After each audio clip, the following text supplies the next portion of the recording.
Olá, pessoal. Sejam bem-vindos a mais uma aula aqui do Desafio, comigo, professor Mauri, Química. Hoje nós vamos abrir mais um item do programa de quem está tentando aí para o concurso para o bombeiro militar, né? Da parte de natureza. Desculpem. Especificamente componente química, a gente vai falar hoje sobre ligações químicas e número de oxidação que é vinculado às ligações, tá? Tranquilo? Então vamos para o material. Bom, já aparece aí para vocês, tá? Sobre ligações químicas, da onde vem, por que tem, né? Na verdade é assim, tá, gente? O que é que a gente estudou? Então, é até interessante o cronograma do que tem que se estudar para o concurso e para o Enem, porque é uma construção, né? A gente vai seguindo de forma, vamos dizer assim, linear, temporal dentro da química. Você tem que compreender de onde a química vem, são os conceitos iniciais, isso aí a gente não tem no programa explicitamente, tá? Que é entender o que é mistura, né? O que é reação química, enfim. Mas você começa a entender química, ou a química é a ciência, a partir do momento que surge o estudo do átomo. Por quê? Porque toda a matéria é constituída de átomos, e aí foi o que nós vimos, né? Estruturação do átomo, o modelo atômico atual, proposto por Rutherford, que tem núcleo, que tem cargas elétricas, positivas, negativas, tá? Que tem todo aquele funcionamento, que o átomo tem número atômico, número de massa, distribuição eletrônica, organização, e aí quando a gente vai organizar os elementos químicos, que são, no caso, a representação dos átomos, você tem, então, a classificação periódica, que são um conjunto de regras, de regramento, que faz com que a gente organize os elementos com todas as suas, ou com o máximo possível de informações de suas propriedades físico-químicas e suas propriedades periódicas e aperiódicas. Especificamente, nós vimos as propriedades periódicas, né, como tendência de doar ou receber elétrons, eletronegatividade, né, o tamanho do átomo, de certa forma, que é o raio atômico, tá? E chegamos agora à formação de substâncias. As substâncias químicas são formadas a partir do momento em que eu tenho átomos que se ligam uns aos outros, tá?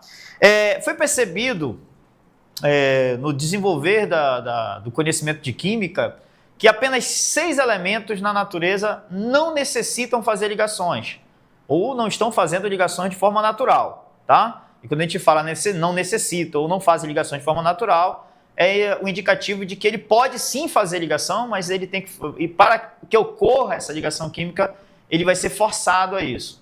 Esses 6 elementos, inicialmente conhecidos como gases nobres, tá? E aí os gases nobres, eles não necessitam fazer ligações. E os outros elementos? Aí entra o detalhe. Todos os outros átomos dos outros elementos químicos, eles acabam sendo encontrados, combinados uns aos outros, seja com átomos do mesmo elemento químico ou com átomos de elementos químicos diferentes.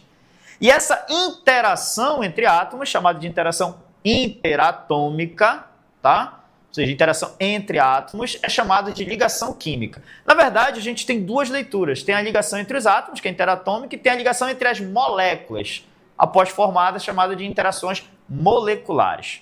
Tá? Eu tenho um pouquinho de histórico, então, os conceitos. Os átomos necessitam de ligações químicas para obterem uma tal estabilidade eletrônica, tá? Essa estabilidade eletrônica, ela só existem átomos isolados, que são o caso dos gases nobres. E como é que funciona essa estabilidade eletrônica? Ela foi compreendida por um cientista chamado Lewis da seguinte forma. Você tem aí a lista de gases nobres, você tem aí o hélio, neônio, argônio, criptônio, xenônio e o radônio, tá?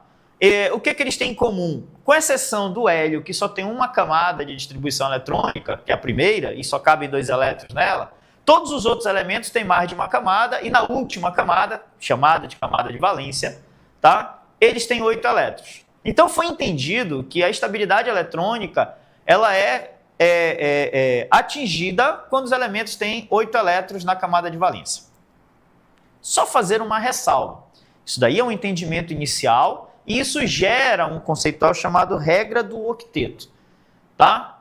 No entanto, na atualidade, nós sabemos que essa regra do octeto, ou esse determinante de que ele só atinge estabilidade com 8 elétrons na última camada, ela não é válida para todos os elementos que constam na tabela periódica, tá? Na natureza, os elementos que realmente atingem estabilidade com 8 são os elementos ditos representativos, tá? E aí, elementos representativos são os elementos que são os metais alcalinos, alcalinos terrosos, tá? Beleza? A família do boro, do carbono, família do nitrogênio, calcogênios e halogênios. Tá? Esses aí, de certa forma, respeitam a teoria ou regra do octeto proposta pelo cientista Lewis. Diga-se de passagem que essa regra do octeto, apesar de não valer para todos os elementos, ela é muito útil no que diz respeito a você prever a quantidade de ligações que um átomo vai realizar. E por que ele realiza? Para atingir estabilidade, ou seja, ficar com a configuração eletrônica na camada de valência, que é a última camada, mais parecido possível com o gás nobre. Tá? Para isso, os átomos vão fazer qualquer negócio. Eles poderão doar ou receber elétrons, ou irão emprestar elétrons, ou formar o que a gente chama de mar de elétrons. Tá? Doar e receber elétrons é algo que está interligado. Se eu tenho algum elemento ou átomo, na verdade, doando elétron, eu tenho que ter um outro átomo recebendo elétron. Tá? Se eles emprestam elétrons, isso é simultaneamente, isso é compartilhado, é uma outra condição, e se forma mar de elétrons, é uma outra terceira condição. E para cada condição dessa, a gente dá um nome a um tipo de ligação química. Tá? Então, a saber, né? Como você pode ver aí na imagem, né? Coloquei um quadro, primeiramente, para a gente compreender lá a estabilidade dos gases nobres. Essa daí é um quadro que desenvolve a distribuição eletrônica de todos os gases nobres, exceto o hélio, que só tem uma camada, e aí isso dá origem à regra do octeto, que diz assim, todo elemento químico que só tem uma única camada de valência, então é dito que ele atinge estabilidade com 2 elétrons.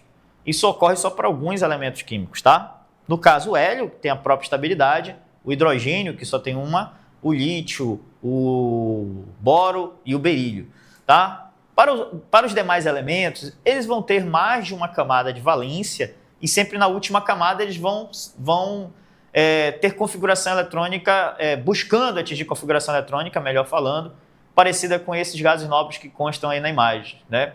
Que sempre vão ter na última camada 8 elétrons na camada de valência, ressaltando para os elementos representativos. Tá? Bom, dito a regra do octeto, o que a gente tem sobre ela é que isso facilita que a gente compreenda o seguinte, tá?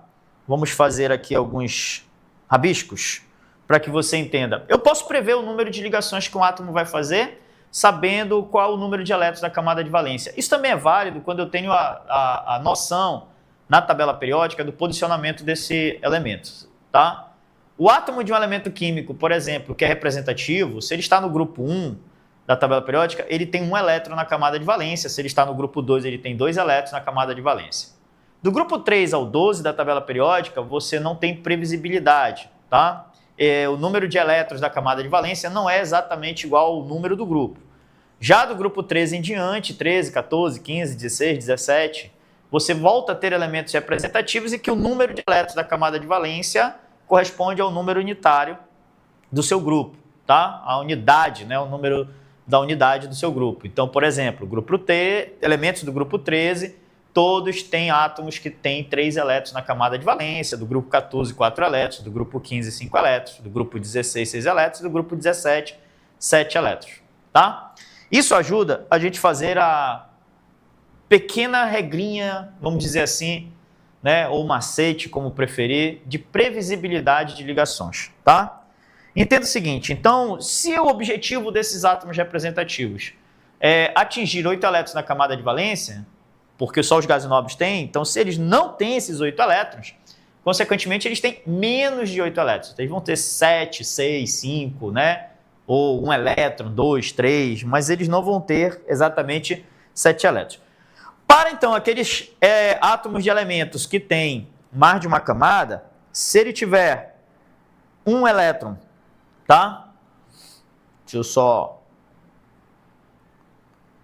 Se ele tiver 1 elétron, rapidinho, vou diminuir aqui o traço, tá? Se ele tiver 1 elétron, 2 elétrons ou 3 elétrons na camada de valência, tá? Provavelmente este átomo, né, ele pertence ao grupo dos metais, tá? Por quê? Porque os metais, eles têm uma tendência natural a doar elétrons, eles têm baixa eletronegatividade, tá? Daí, a tendência natural dos átomos é que eles busquem 8 e sempre fazem aquilo que é mais viável, ou seja, o que vai fazer ele gastar menos energia, tá? Para chegar ao seu objetivo, que é atingir estabilidade. Sempre lembre o seguinte, como a gente está falando do número de elétrons da camada de valência, que é a última camada, e estamos falando de elementos que precisam atingir estabilidade com 8 elétrons na camada de valência quando ele tem mais de uma camada, então ele sempre tem uma camada anterior com uma quantidade de elétrons já pré-definida, tá?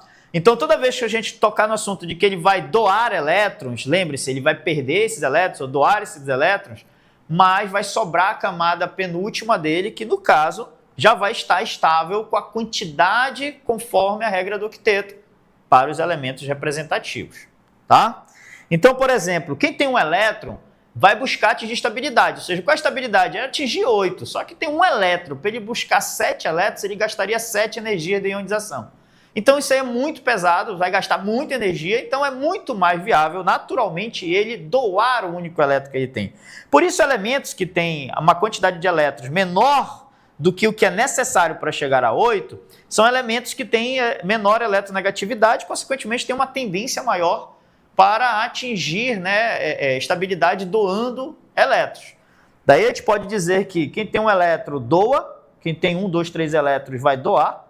Quando eles doam os seus elétrons, eles doam todos os elétrons da camada de valência para atingir estabilidade, ou seja, se tem 1, doa 1, se tem 2, doa 2, se tem 3, doa 3, e aí, no caso, ele vai ter uma quantidade de, vamos colocar aqui, né, uma quantidade de elétrons doados, ele vai atingir uma carga, ou seja, o elemento que tem um elétron vai ficar mais 1, 2 elétrons mais 2, 3 elétrons mais 3, e isso já me indica o número de ligações que esse elemento pode fazer, ou seja, se ele doa um elétron, ele faz uma ligação, se doa 2 elétrons, faz 2 ligações, se doa 3 elétrons, faz 3 ligações, tá? Isso é previsibilidade, eu posso prever o número de ligações que ele vai realizar.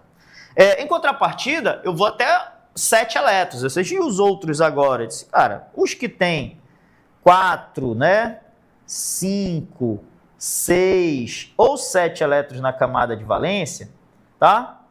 Por tendência, são elementos da categoria de ametal, ou seja, os que não são metais, tá? Os ametais. Aí, o que é que vai acontecer com esses elementos, tá? Bom, notem, antes, 1, 2 e 3 elétrons, sempre falta mais do que o que ele tem. Então, se ele tem 1 elétron, faltam 7 para 8. Se ele tem 2 elétrons, faltam 6 para 8. Se ele tem 3 elétrons, faltam 5 para 8. É muito mais do que o que ele tem, então naturalmente ele vai doar os seus elétrons, tá?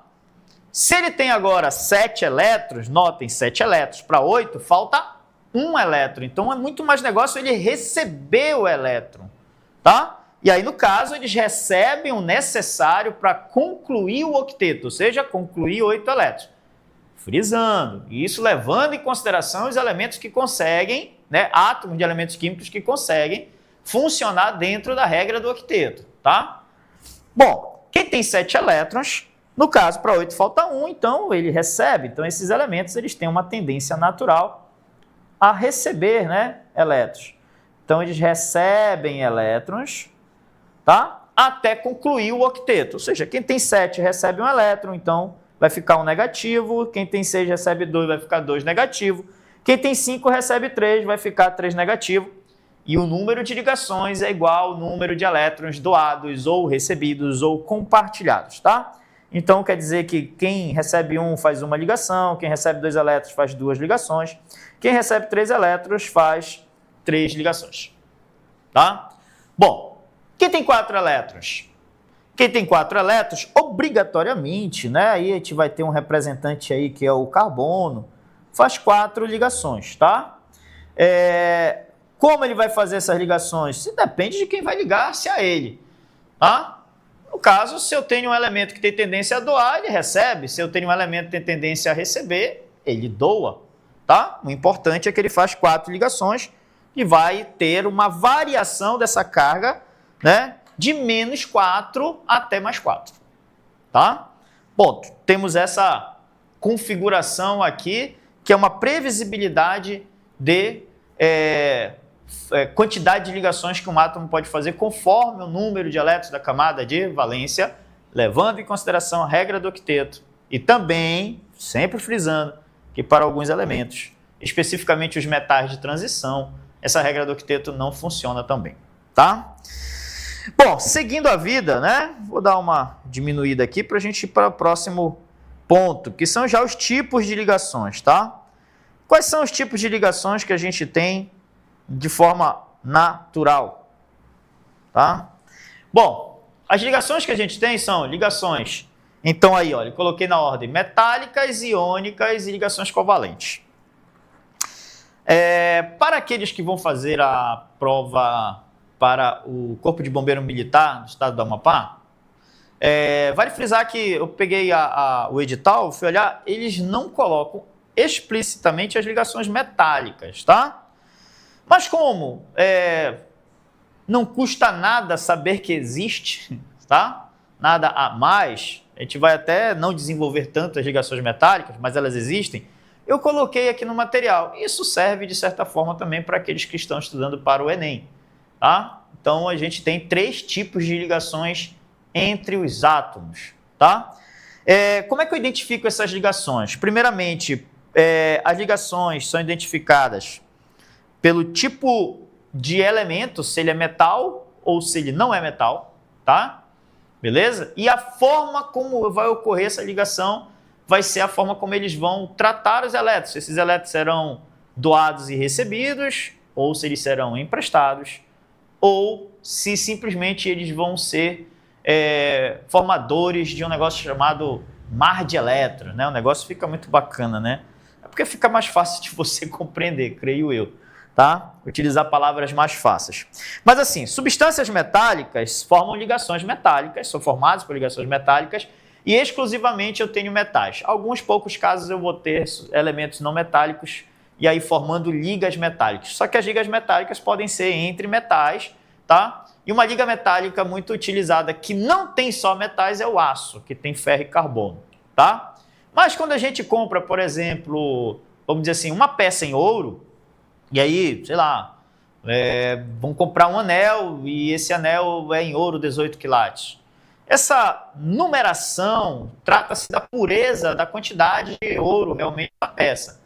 Mas ela não é feita só em ouro, tá? O ouro é um metal mais maleável que existe na natureza e a peça seria muito frágil.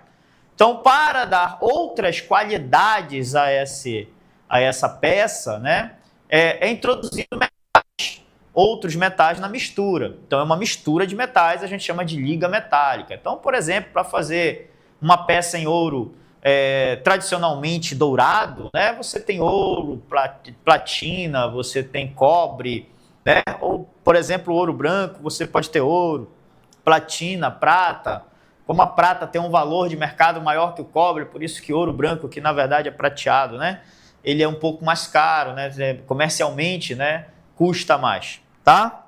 Mas são ligas metálicas. As ligas metálicas, elas não formam fórmulas, por isso que é tão fácil, né? E você não precisa se bater muito com a estruturação dos metais ou das substâncias metálicas, mesmo não cobrando lá no programa, mas se por um acaso você quiser saber, porque ela é bem simples o estudo, tá? Então, quando eu formo substâncias metálicas, uma das coisas que eu tenho que ter em mente é que eu tenho metais. Outra, todos os metais eles têm tendência a somente doar elétrons.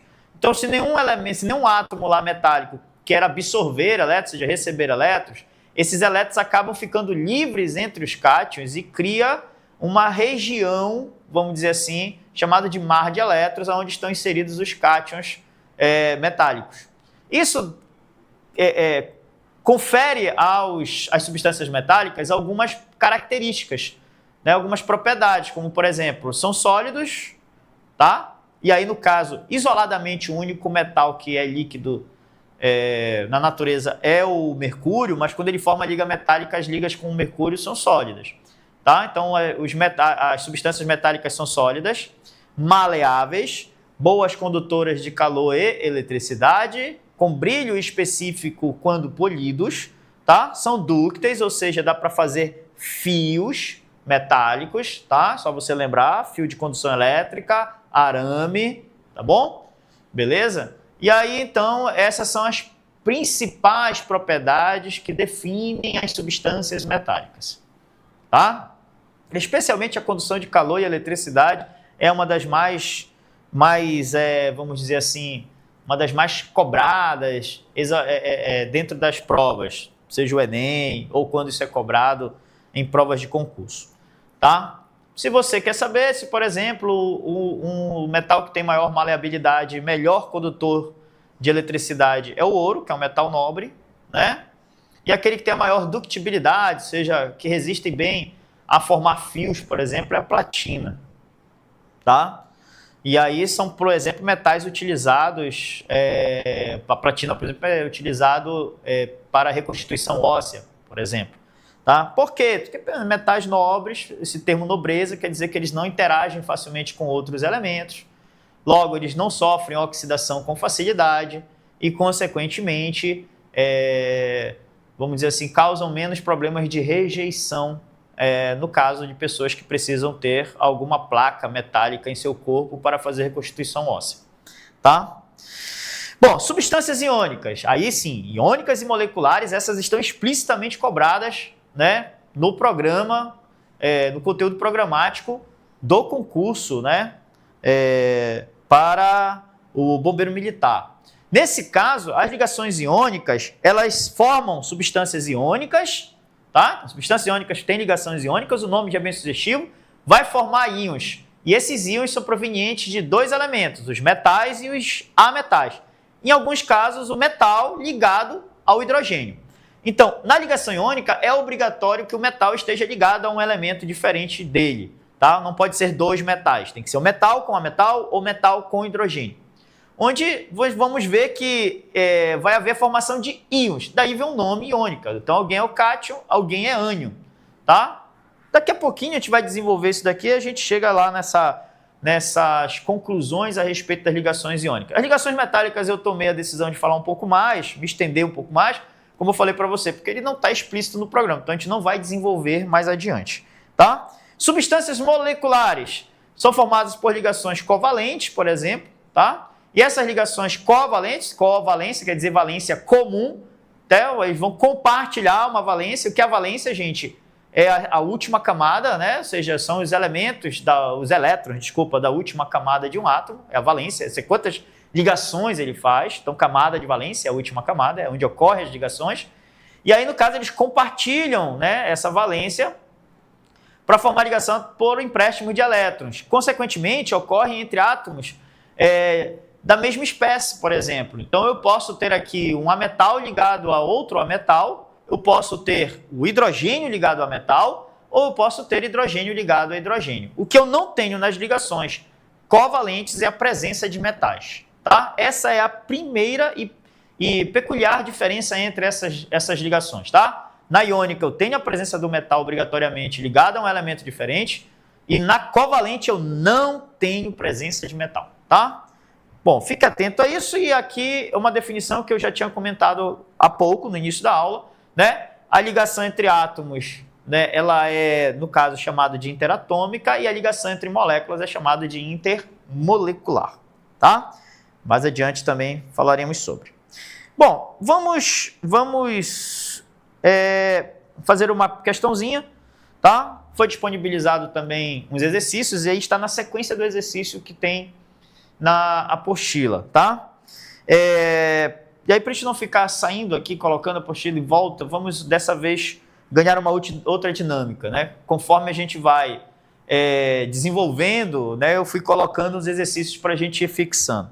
Então, a gente já comentou aqui que nós temos 3 tipos de ligações, tá? Nesses 3 tipos de ligações, nós temos a ligação metálica, que ocorre entre elementos do tipo metal, exclusivamente, em alguns poucos casos o metal com um ametal, mas é chamado de ligas metálicas, mas predominantemente eu tenho metais na ligação metálica. Temos a ligação iônica, que é formada por átomos de metal ligado a outro elemento que pode ser um ametal ou hidrogênio, tá? E a ligação covalente, que é aquela que nós temos a interação entre ametais e hidrogênio, tá? Sejam entre eles, tá? De forma única, ou seja, metal com a metal, hidrogênio com a metal ou hidrogênio com hidrogênio, tá? Mas nas ligações covalentes eu não tenho a presença do metal.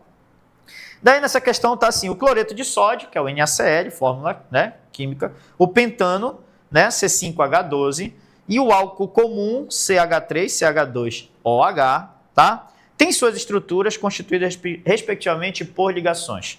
Bom, qual é o tipo de ligação em cada uma? Aí vamos fazer algumas considerações. Se você ainda tem dificuldade de identificar esse tipo de ligação, faça da seguinte forma. Quando estiver estudando isso aqui, sempre fique com uma tabela periódica próxima a você, tá? A tabela periódica, ela é disposta em regiões. Eu vou aumentar, porque daqui a pouco eu reduzi o tamanho do traço. Vou voltar aqui. Eu vou colocar um esqueminha de tabela periódica para vocês, tá? Então, a tabela periódica tem mais ou menos esse formato.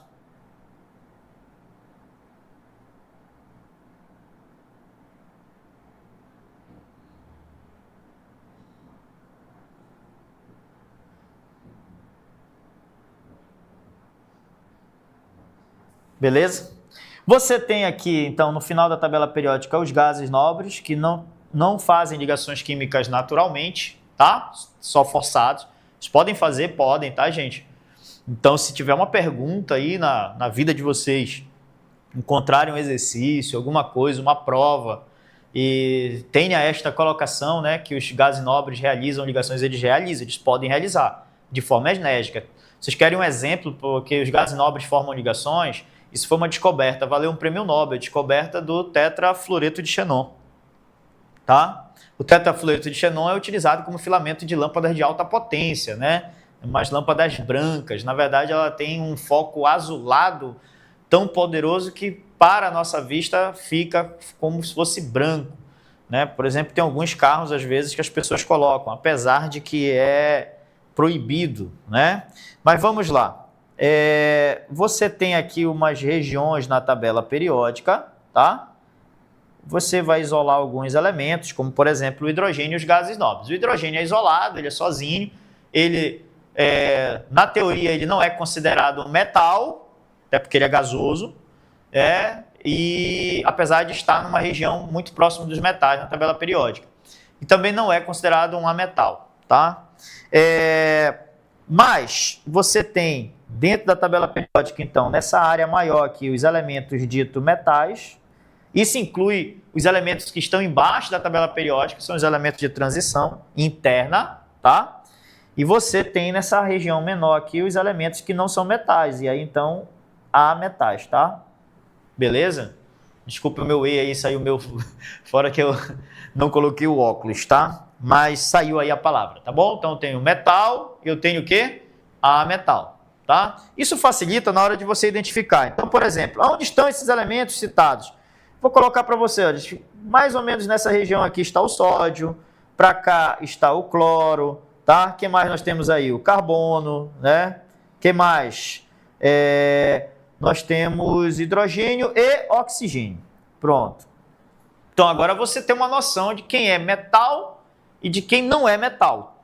E aí, com isso, você constrói a questão agora, né? Tem que responder. Então, por exemplo, o NaCl, que é o cloreto de sódio. O cloreto de sódio é o nosso querido sal de cozinha, né?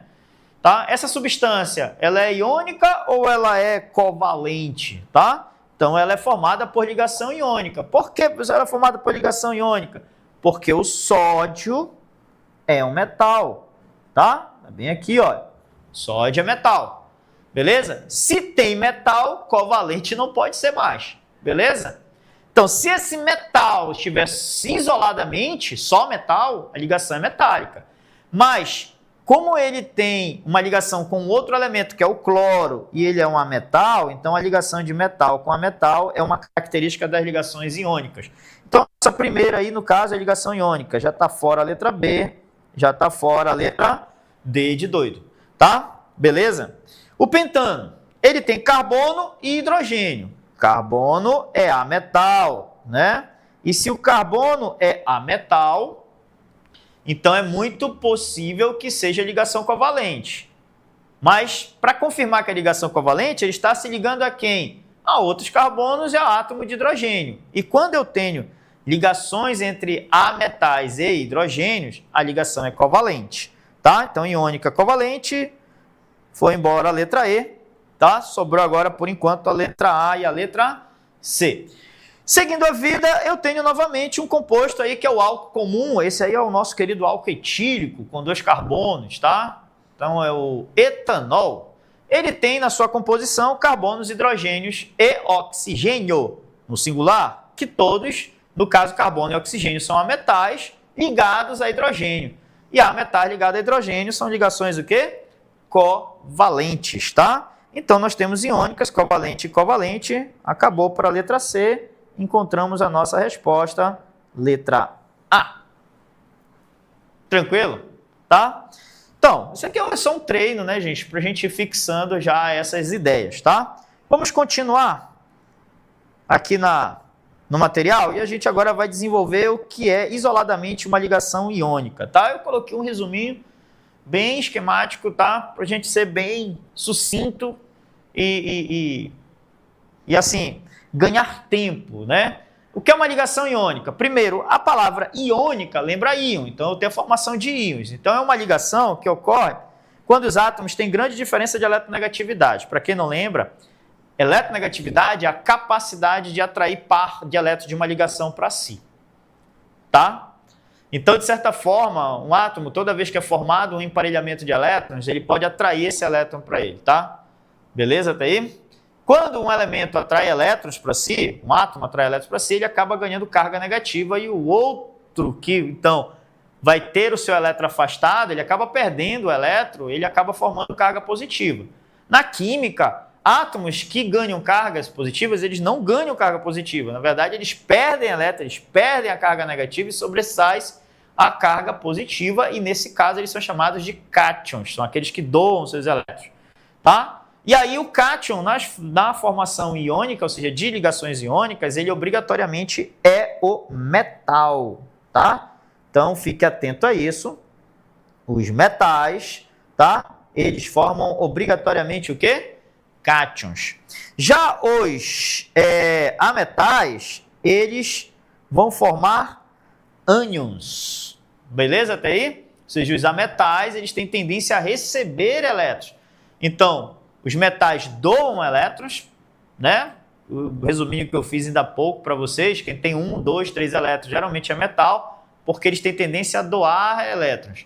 Já os ametais, a tendência é recepcionar elétrons, porque eles têm de 4 a 7 elétrons na camada de valência, tá? E aí eles precisam completar o bendito octeto. Então, eles vão completar 8 elétrons. Então, quantos necessários eles vão recepcionar, tá? Esquematicamente, o que ocorre é isso aqui, tá? Para você entender aí. Você deve estar vendo aí na imagem que eu tenho a formação de uma ligação iônica, tá? Vou dar os créditos aí à imagem retirada aí do Brasil Escola, tá? E aí, no caso, o que é que você tem? Você pega, por exemplo, o átomo de sódio, ele tem elétron na última camada. O sódio, ele tem um elétron na última camada, ele é um metal alcalino. Metais alcalinos são do grupo 1, tem um elétron. Esse elétron está representado aí com a bolinha vermelha, tá? Que já está entre os elétrons do átomo de cloro, da camada de valência do átomo de cloro. A camada de valência do átomo de cloro tem 7 elétrons. Aí é aquela história, quem tem um elétron vai doar o seu elétron. Quem tem 7 prefere o quê? Receber um elétron. Quem doa vira cátion. O sódio, por um acaso, é um metal e virou um cátion. Ele está aí em A+. E o cloro recepcionou o elétron do sódio, completou o seu octeto com 8 elétrons. Então, se você for conferir aí, nós temos justamente 7 bolinhas verdes, que seriam os elétrons aí do cloro, né? Esquematicamente representado assim, com mais uma bolinha em vermelho, que é o elétron que ele está recebendo do sódio. Beleza? Então, ele concluiu 8, concluiu o octeto. Se para você ainda está estranha essa história da doação, recepção de elétrons, deixa eu te explicar de uma outra forma, tá? Com relação a sódio e cloro, por exemplo, tá? O elemento sódio, ele tem número atômico 11. Então, no seu estado fundamental neutro, o elemento sódio tem 11 prótons e tem o quê? 11 elétrons, tá? Vou fazer aqui a distribuição eletrônica para você. Talvez fique mais visual, né, para você enxergando, né, como é que funciona. Então, eu tenho o elemento sódio, número atômico 11, sinal de que ele tem 11 prótons e tem 11 elétrons. Distribuindo 11 elétrons, ele tem, então, um primeiro nível com 2 elétrons, ele tem um segundo nível com 8 elétrons, que é o máximo suportável, até aí 2 mais 8 vai dar 10, e ele vai ter um terceiro nível com 1 elétron. Tá? Então, pessoal, o que que acontece? Quando eu vou olhar para a última camada dele, que é a camada de valência, né? Então, eu tenho um elétron, beleza? Se ele perder esse elétron da camada de valência, e é o que ele vai fazer, perde o elétron da camada de valência, ele entra em desequilíbrio eletrônico e ele passa a ter 11 prótons e 10 elétrons. Então, ele fica sobressaído, né? Ou seja, sobressai uma carga positiva nele. Ele vira um cátion. E olha só o que acontece. Aqui era a penúltima camada, né, com 8 elétrons. A partir do momento em que ele doa um elétron, essa camada com elétron ela desaparece. Então, aqui era a penúltima, passa a ser agora a última camada. E o cátion, no caso sódio, né, o Na+, ele acaba tendo, no caso, 8 elétrons na camada de valência e atinge estabilidade. O cloro, por sua vez, agora vamos lá, né? E o cloro tem número atômico 17. A distribuição eletrônica do cloro é a seguinte, olha, 2, 8, 7 elétrons na camada de valência.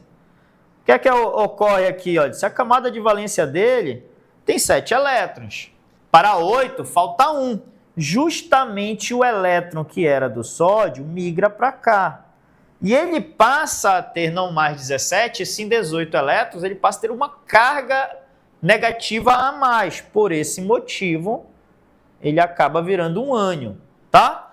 E aí, por forças de atrações eletrostáticas entre cargas positivas e negativas do cátion e do ânion, porque eles estão próximos para poder doar, né, e receber esse elétron, eles ficam próximos, eles acabam se atraindo. Então, a ligação iônica é uma ligação forte, de grandes forças atrativas, tá? Entre os seus participantes, o cátion e o ânion, lembrando que o cátion é sempre um metal e o ânion é um ametal. Tranquilo, gente? Então, chegamos aí a como é que é formada a ligação iônica. E aí eu creio que agora, de repente, ficou um pouquinho, né? Não vejo ainda nenhuma interação, mas ficou um pouquinho mais claro essa questão do doar o elétron. Porque às vezes a gente fica falando, fica vago, né? Mas ele vai doar um elétron?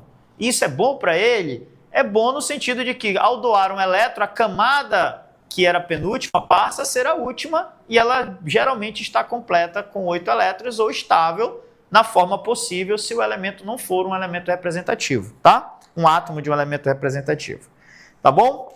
Bom, ligação iônica aqui na sua conformatação concluída, tá? A gente vai agora para fórmulas, que está sendo cobrado lá no programa do concurso. Por exemplo, como é que se faz fórmulas eletrônicas, fórmulas iônicas, fórmulas moleculares e fórmulas estruturais, tá?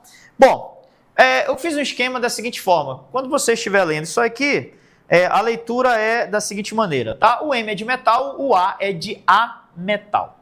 O metal obrigatoriamente é o cátion e o ametal é o ânion, tá? Cátions tem carga positiva, ânion cargas negativas. Por que que fica positivo? Porque doa elétron. Por que fica negativo? Porque recebe elétron. Com um detalhe, tá? Importante, o número de elétrons doados tem que ser exatamente igual ao número de elétrons recebidos. Isso é regra e tá, inquebrável, como diz a história, tá? Então, o número de elétrons doados, tá? Isso aqui é lei, tá? Tem que ser exatamente igual ao número de elétrons recebidos, tá? Então, eu tenho que ter um equilíbrio de carga. Isso ajuda a fazer a fórmula. Daí, eu coloquei o seguinte resumo para vocês. Notem, os metais, quando viram cátion, tem uma carga positiva, eu chamei de X+, tá? E os ametais, quando adquirir a carga negativa, eu chamei de Y-. Tranquilo? Entenda da seguinte forma. Quando esse número da carga, o valor numérico da carga, né, for os números forem exatamente iguais, ou seja, quando x corresponde a um valor igual de y, né, o x do positivo, o y negativo, um valor numérico igual, tipo 1 positivo, 1 negativo, 2 positivo, 2 negativo, 3 positivo, 3 negativo, a fórmula ela é diretamente a união da representação desses elementos. Você coloca os dois átomos um do lado do outro. Ponto. Não importa o tipo de elemento. Eu vou fazer uma representação para você aqui, descrito de forma escrita, né? Manuscrito para você. Então imagina que eu tenho um cátion, o cálcio, 2+, e ele vai formar a ligação com o oxigênio, 2-. Olha só o que acontece. O valor numérico das cargas é 2 e 2. 2 positivo, 2 negativo. Como é que fica a fórmula dessa substância? Muito simples mesmo. Você vai pegar uma entidade de cada um e colocar um lado do outro. Por exemplo, vai formar o CaO, o positivo vai ter o negativo. Por qual motivo? Olha a fórmula eletrônica que o Lewis descobriu, tá? Essa forma como o Lewis representava. Para estar 2 positivo, significa dizer que o cálcio tem 2 elétrons a ser doados, tá? O oxigênio está 2 negativo porque ele tem 6 elétrons. Então, para 8, falta ele receber 2 elétrons. Consequentemente, o cálcio doa 2 elétrons, pronto. Então, para que forme a ligação e o oxigênio atinja estabilidade com 8 e o cálcio também vai atingir estabilidade doando seus 2 elétrons, só é necessário um átomo do cálcio para um átomo do oxigênio. E aí forma o CaO, que é o óxido de cálcio, mais conhecido como cal, né? Beleza? No comércio aí da vida é conhecido como cal virgem. Tranquilo? Tá? E se os valores forem numericamente diferentes, aí notem, tá? Eu tenho aqui um valor x, aqui eu tenho um valor y, e aqui em cima eu estou dizendo assim, e se eles forem numericamente diferentes? X diferente de y. Não é a carga, tá, gente? É o valor numérico. A carga, obviamente, é diferente. Um é positivo e o outro é negativo, tá? O que é que eu faço? Eu passo o valor da carga de um como índice para o outro. Aí o que é o índice, professor? O índice, gente, é aquele númerozinho que fica embaixo da fórmula, tá? Ou seja, acompanhando a representação do elemento químico para a contagem dos átomos. Como assim contagem dos átomos? Vamos à brincadeira. Imagina só que eu tenho o alumínio, e o alumínio é 3+, ele doa 3 elétrons. E ele vai querer formar ligação com o enxofre, que recebe 2 elétrons. Ele é da mesma família do oxigênio, o enxofre. O que é que vai acontecer? Agora eles têm números de carga diferentes. Como eu tenho que ter um equilíbrio de carga, de elétrons, o que é que ocorre? O número de elétrons doados tem que ser igual ao número de elétrons recebidos. Isso, assim, a priori, não está sendo respeitado. Por exemplo, o alumínio quer doar 3, mas o oxigênio só quer receber 2. Só que o número de elétrons doados tem que ser igual ao número de elétrons recebidos. Como é que eu faço isso? Calma, eu faço um ajuste, né? Eu pego o valor da carga de 1 e jogo como índice oposto. Ou seja, esse 2 vem para cá para o alumínio e o 3 aqui do alumínio vai lá como índice para o enxofre. Como é que fica a fórmula, então, final dessa substância? Isso aqui vai ficar Al2S3. Como é que isso funciona, gente? Como cada alumínio é 3 positivo, então 2 vezes 3 positivo vai dar 6 positivo. Ou seja, 2 alumínios vão doar um total de 6 elétrons. Já o enxofre, como está acompanhado de índice 3, então são 3 átomos de enxofre. Cada átomo de enxofre recebe 2. Se eu tenho 3 átomos de enxofre, então ele vai receber total 6 elétrons. E aí eu tenho uma neutralidade da fórmula. Toda vez que eu neutralizo, ou seja, eu consigo fazer o número de elétrons doados ser igual ao número de elétrons recebidos, eu tenho a fórmula correta da substância. Tá? Agora, vou te demonstrar pela estrutura de Lewis ou fórmula eletrônica de Lewis, tá? Como é que isso funciona, que aí talvez você entenda melhor ainda. Eu tenho um alumínio, e se ele está 3+, é porque ele tem 3 elétrons para doar, a gente representa aí 3 pontinhos, tá? Por sua vez, ele vai fazer ligação com o enxofre, e o enxofre tem 6 elétrons, precisa de 2 para atingir estabilidade. Lembre-se, eu tenho que levar em consideração que o número de elétrons doados tem que ser igual ao número de elétrons recebidos, tá? Não posso esquecer esse detalhe. Daí, então, vai começar a brincadeira. O alumínio, então, tem 3 elétrons de doa 1, doa 2, e aí eles só recebem até o limite de atingir o octeto. O enxofre aí atingiu o seu octeto, ele tem 6 pontinhos já ao redor dele, chegou mais 2, concluiu 8 pontinhos, que seriam os 8 elétrons, atingiu estabilidade. Como a substância em questão só envolve alumínio e enxofre, tá? Sempre que eu não conseguir fechar a quantidade de elétrons perfeitamente, ou seja, sobrou elétron no alumínio, então eu vou precisar de outro enxofre. Então eu vou lá e repito o elemento, tá? Que atingiu estabilidade. Ponto. O que é que vai acontecer agora? O alumínio vai doar um elétron para cá, para esse enxofre. Pronto. Só que agora aconteceu um problema. Eu concluí as doações de um alumínio, mas eu não concluí o octeto do segundo enxofre. Não pode faltar. Número de elétrons doados igual ao número de elétrons recebidos. E aí eu tenho mais uma vaga de elétron.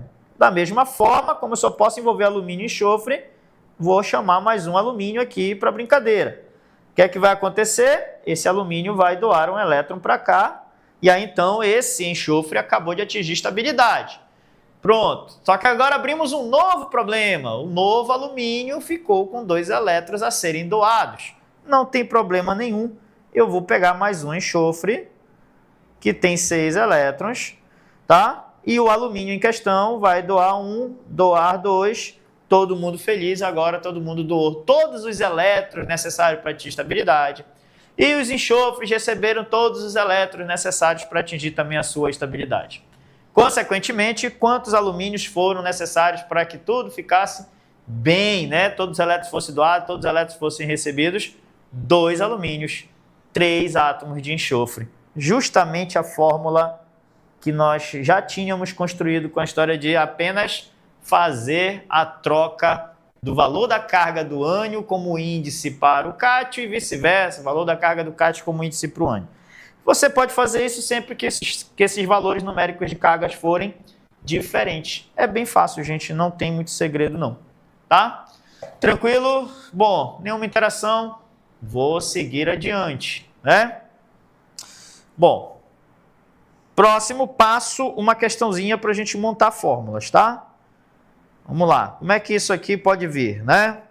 Então, o elemento X possui configuração eletrônica igual a 1s2, 2s2, 2p6, 3s2, tá? E um elemento Y possui configuração eletrônica igual a 1s2, 2s2 e 2p4.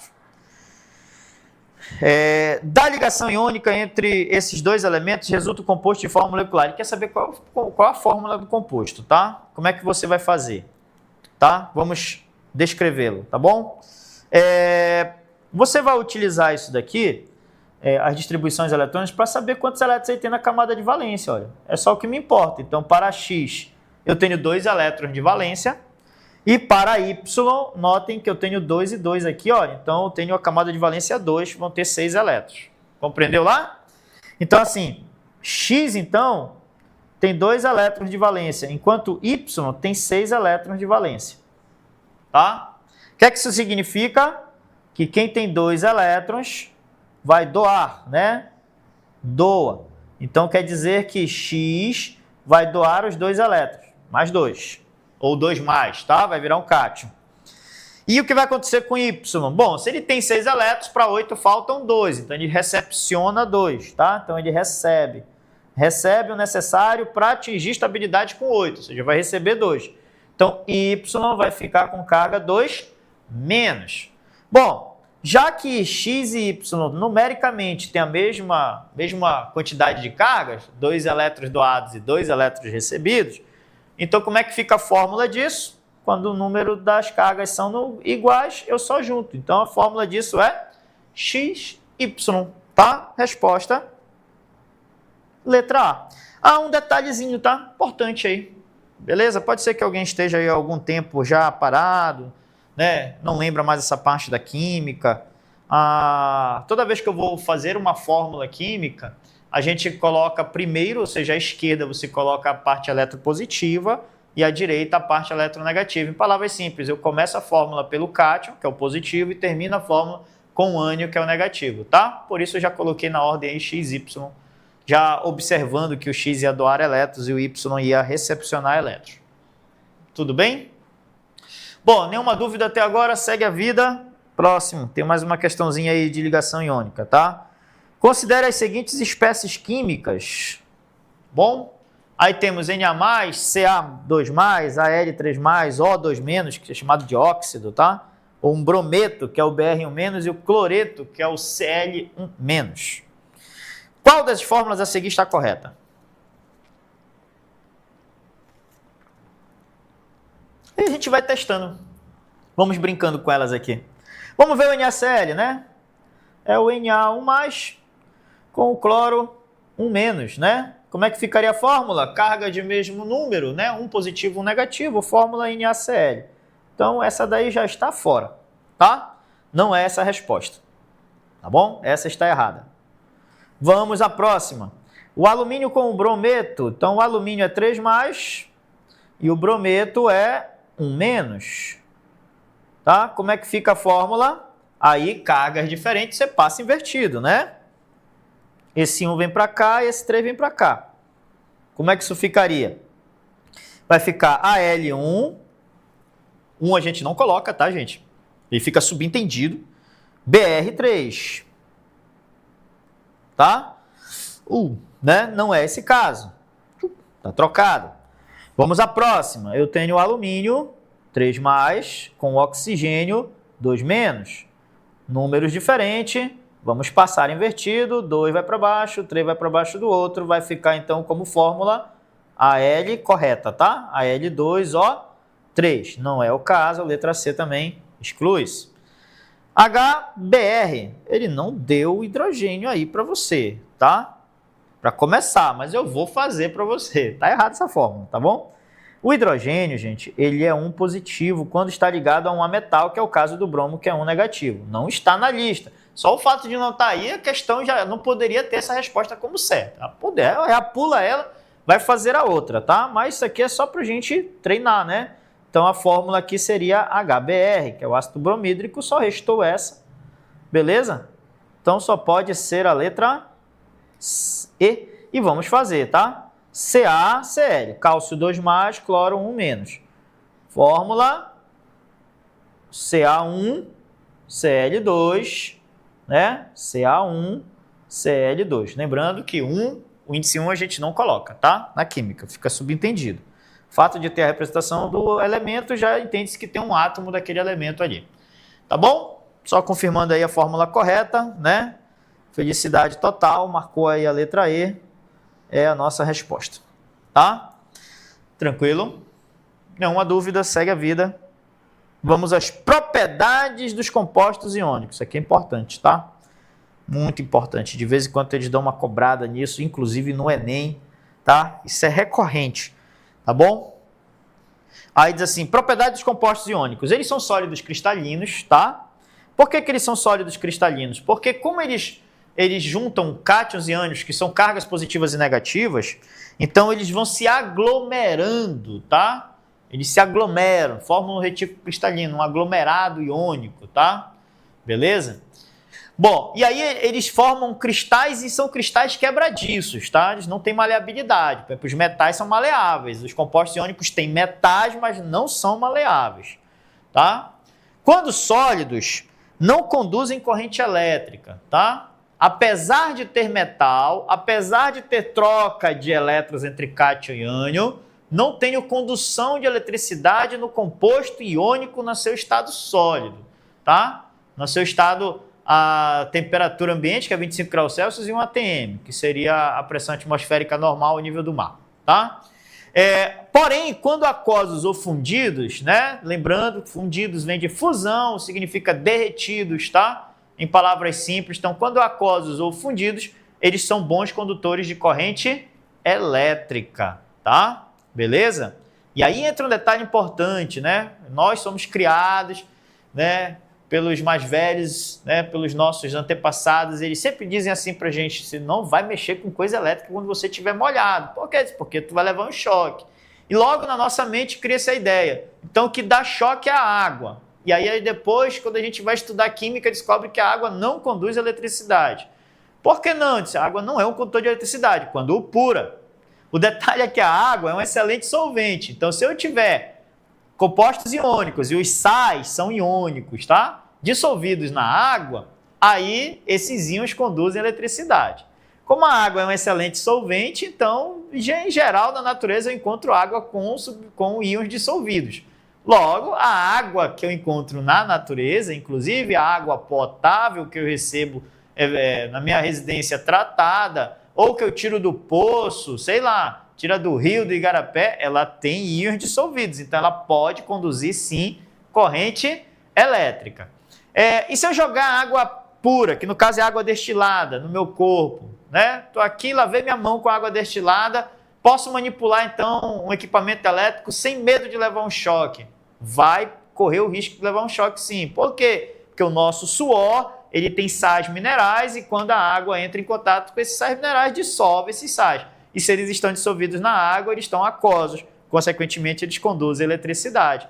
Por isso que quando estiver molhado, não faça manipulação de equipamentos elétricos, tá? Mas só para entender, não é a água em si que conduz a corrente, mas sim os íons dissolvidos na água, tá? Íons dissolvidos na água, ou seja, meio aquoso, tá? Vai ter condução de corrente elétrica. Tem elevados pontos de fusão e ponto de ebulição, ou seja, são sólidos que precisam de uma temperatura muito grande para passar para o estado líquido, ou seja, sofrer a fusão. Então não é fácil provocar a fusão de substâncias iônicas, tá? E muito mais ainda difícil provocar a sua ebulição, vai precisar de temperaturas elevadíssimas. Bom, aí ao lado eu tenho um esquema demonstrativo de como é um cristal, por exemplo, se a gente pudesse ver, né? São formados por cátions e ânions aglomerados, a gente chama inclusive de aglomerado iônico, retículo cristalino. Quando entra em contato com a água, como a água é uma substância polar, tá? Tem polos positivos e negativos na água, beleza? Então ela faz o que a gente chama de solvatação, ou seja, as moléculas de água, elas quebram as ligações iônicas, separam os cátions dos ânions devido à sua polaridade, e elas circundam os íons. Especificamente, os polos negativos da molécula de água ficam no átomo de oxigênio, aí representado por uma bolinha vermelha, tá? E aí, no caso, elas solvatam, ou seja, elas circulam aquele íon e separam ele, o cátion, do ânion. O ânion, por sua vez, né, fica hidratado, aí o cloreto, atraindo o lado eletropositivo da molécula de água, o polo positivo da molécula de água, tá? Quando eles estão separados, isso em meio aquoso, isso propicia a passagem de corrente elétrica. Agora, quando eles estão sólidos, aglomerados, não há espaços para a passagem de elétrons. Daí, então, não tem como passar corrente elétrica nos sólidos cristalinos dos compostos iônicos, tá? Beleza? Olha só uma questãozinha aí que já foi questão de prova de vestibular, da Unesp, por exemplo.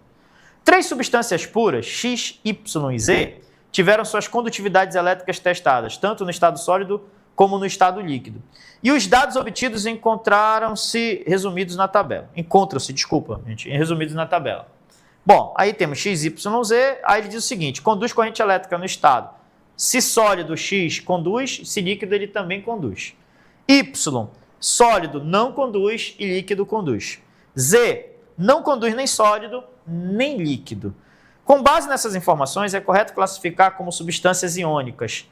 Ou seja, ele quer saber só as que são iônicas. Aí o que é que acontece? A substância iônica, ela só conduz se estiver em meio aquoso ou fundidos, tá? Beleza? Aquoso significa que ela está dissolvida em líquido, tá? Se colocar fundidos, quer dizer que ela sofreu derretimento, ela passou do estado sólido para o estado líquido. Sólido ela não conduz, tá? Então quem que é iônico? X, por exemplo, é iônico? Não, porque ele conduz no estado sólido, tá? A saber, X, por exemplo, seria uma substância metálica, tá? Beleza? Que conduz em qualquer condição, tá bom? Agora, seria iônico Y? Bom, sólido não conduz, mas se estiver em meio líquido, vai conduzir. Sim, isso aqui é iônico. E aí a água, por exemplo, como ela é uma substância molecular, tá? Molecular, ou, se preferir, covalente, elas não conduzem de forma alguma, tá? Pelo menos na teoria, tá bom? Então, como resposta é apenas Y apenas, né? Temos aí como resposta a letra D, tá? Uma vez que ele só quer aqueles que são substâncias, né? Ou substância iônica, tá? Beleza? Tranquilo? Vamos seguir aqui, tá? Então, forma deles cobrarem isso, tá bom? Ligação covalente, tá? Bom, vamos ao contraponto agora. Vimos a ligação iônica, agora a ligação covalente, fechando os tipos de ligações, tá? Especificamente para o concurso, né? Para o Corpo de Bombeiro Militar do Estado do Amapá. Ligação covalente ocorre por compartilhamento de elétrons entre átomos que são do tipo ametal, ou entre átomos de ametal com hidrogênio, ou entre átomos de hidrogênio. Quando a gente fala compartilhamento, eu deixei frisado, né? E vou enfatizar a palavra par. Por que par?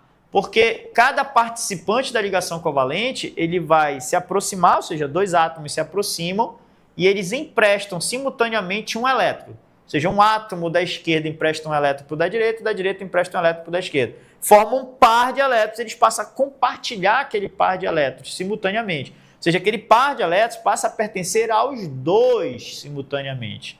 Tá? Beleza? Ah, como é que isso funciona?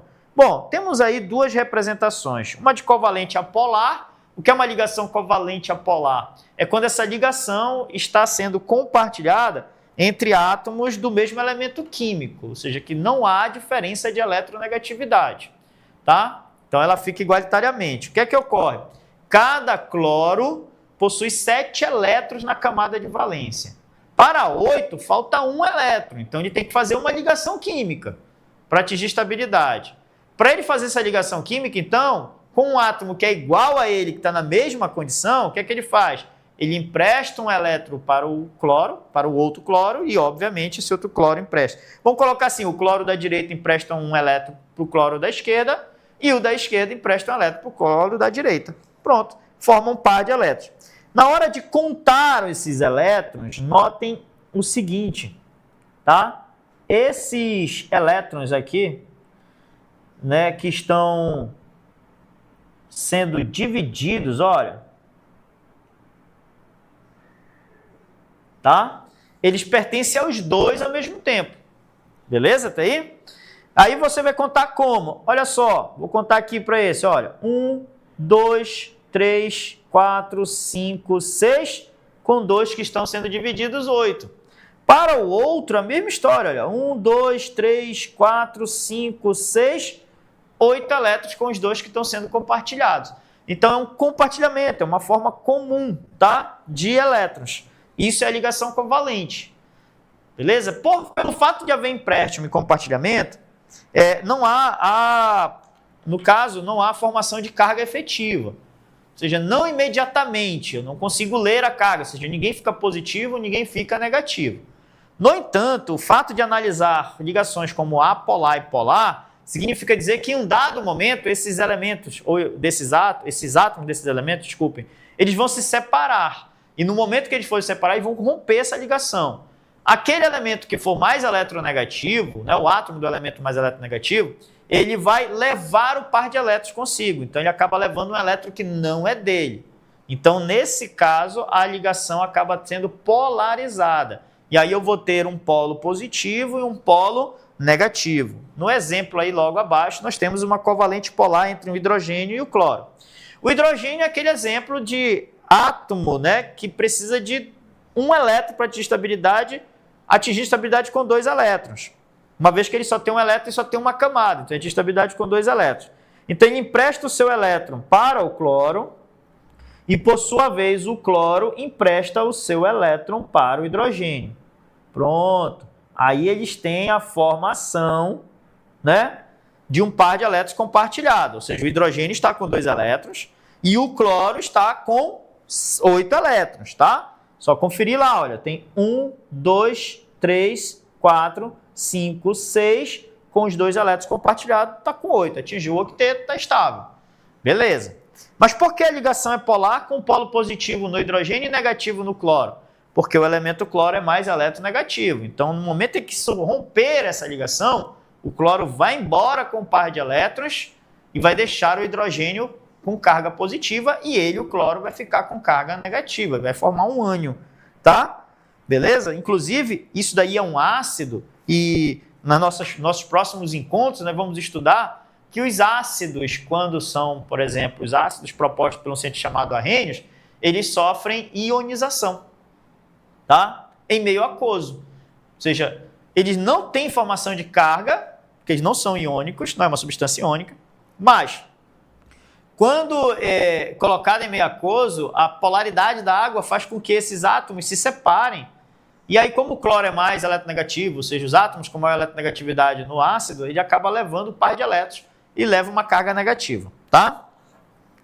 A representação de fórmulas para as ligações covalentes, elas funcionam da seguinte maneira, tá? Então, nós temos a fórmula, tá? Vou colocar logo aqui, fórmula eletrônica, proposta pelo cientista Lewis, tá? Pode ser chamada de fórmula de Lewis, ou estrutura de Lewis. Nessa, a gente representa os elétrons, tá? Dos átomos. Eu vou aproveitar essa representação aí do HCl, que a gente já tem. Eles passam a compartilhar um par de elétrons, ou seja, o hidrogênio empresta o seu e o cloro empresta um também, formam um par de elétrons que pertence aos dois simultaneamente, tá? Se não for necessário representar os elétrons, você tem uma outra forma de representação que é chamada de fórmula estrutural. Essa, inclusive, é uma das mais utilizadas na química orgânica, tá? Porque a química orgânica ela é predominantemente molecular. Então, nessa, a gente vai substituir o par de elétrons da ligação por um traço. Então, para cada traço que a gente coloca, significa que eu tenho um par de elétrons compartilhado, ou seja, eu tenho uma ligação, tá? E temos uma representação aqui chamada de fórmula molecular, tá? A fórmula molecular, a gente só se preocupa com a quantidade, né, de átomos por cada elemento. Nesse caso do HCl, é um hidrogênio e um cloro, fica HCl mesmo, tá? A fórmula do ácido clorídrico, é o nome dessa substância. Beleza? Então temos aí a formulação. Tá. Feito isso, vamos a algumas questõezinhas, tá? Questão 5, tá bom? Tá assim, o cloreto de magnésio, fórmula MgCl2, é um suplemento mineral que pode ser administrado sob via oral em humanos com o intuito de regular diversas funções no organismo. Já o captopril, cuja estrutura química está representada a seguir, é muito utilizado no controle da pressão arterial.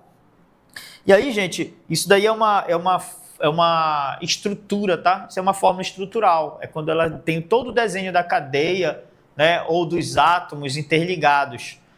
Isso aí é um composto orgânico. Então, na química orgânica, se utiliza muito a fórmula estrutural, tá? Entenda-se da seguinte forma, tá? Se você não lembra mais, se você faz um tempo que não estuda esse tipo de objeto, de conhecimento aqui da química, quando eu tenho essas formulações em linhas, tá? São chamadas de fórmulas em traços ou bastão, ou bondline, como preferir, cada linha dessa representa uma ligação, tá? Ou seja, um par de elétrons. E aí ela é feita em zigue-zagues, porque aonde eu tenho encontro de linhas, significa átomos de carbono. Então, por exemplo, tá? Por exemplo, aqui eu tenho um carbono, aqui eu tenho carbono, tá? Aqui eu tenho carbono. Então, onde eu tiver encontro de linha com nenhum átomo descrito, como tem aí alguns oxigênios, nitrogênio, é porque ali tem um átomo de carbono, tá? Isso é importante para essa questão, porque ele vai falar sobre ligações, a gente precisa identificar se a ligação é iônica ou covalente, tá? Beleza? Extremidade de linha, sem nada descrito, também é carbono, tá? Então, por exemplo, aqui em cima é um átomo de carbono. Já essas representações pintadinhas, como está aqui, tá? Ou mais escura, como essa aqui em cima, isso daí é posicionamento de átomo, tá bom? Quando ela está escura, quer dizer que ela está muito próxima da sua vista, tá? Perto da sua visão. Se ela está ali pintadinha, significa que ela está escondida, ela está para trás do composto, né? Então eu não poderia vê-la, ela está para trás.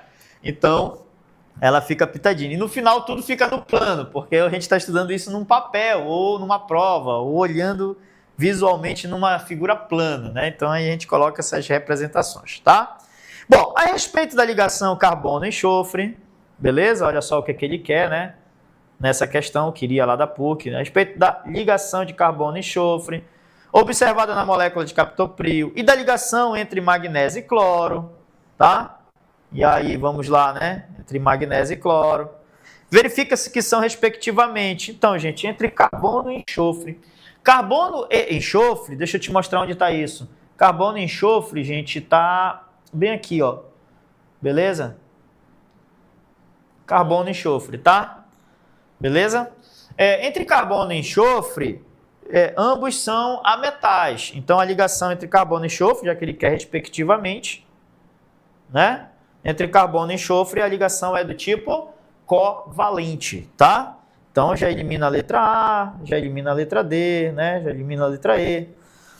E o composto cloreto de magnésio, o magnésio, gente, é um metal, tá? E o cloro é um ametal. E aí, quando eu tenho a presença do metal, a ligação é iônica, ou ela é metálica. Nesse caso, é iônica, tá? Porque está ligado a um metal. Então, é covalente e iônica.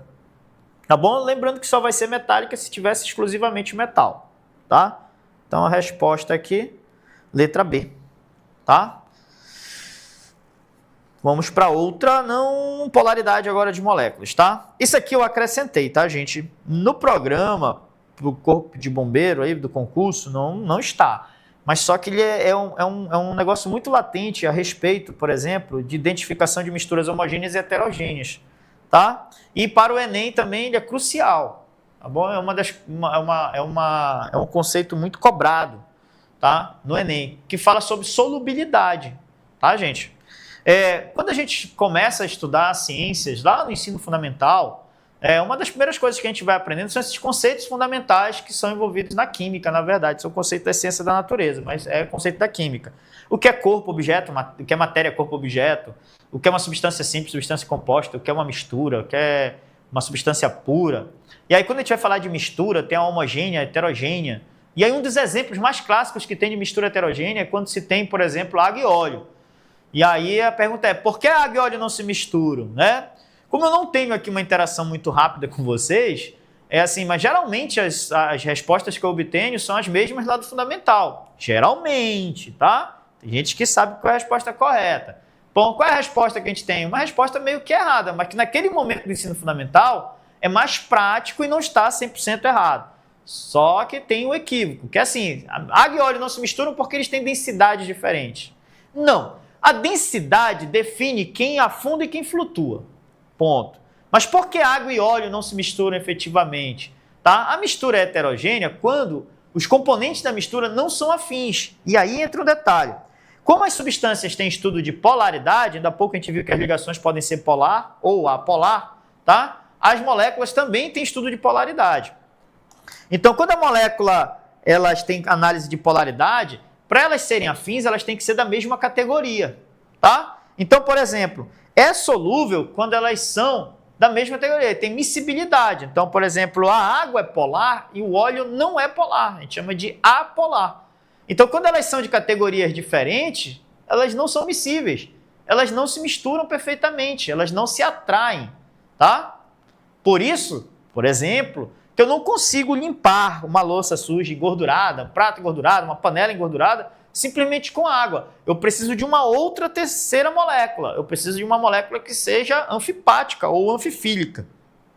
O que é uma molécula anfipática? Não é antipática, tá, gente? É anfipática, tá? Ou anfifílica. Ela tem duplo caráter. Ela tem uma extremidade que é polar com uma extremidade que não é polar. E aí, então, aquela que é polar adere à água, tem polaridade, e a que não é polar adere à gordura ou óleo, que é apolar.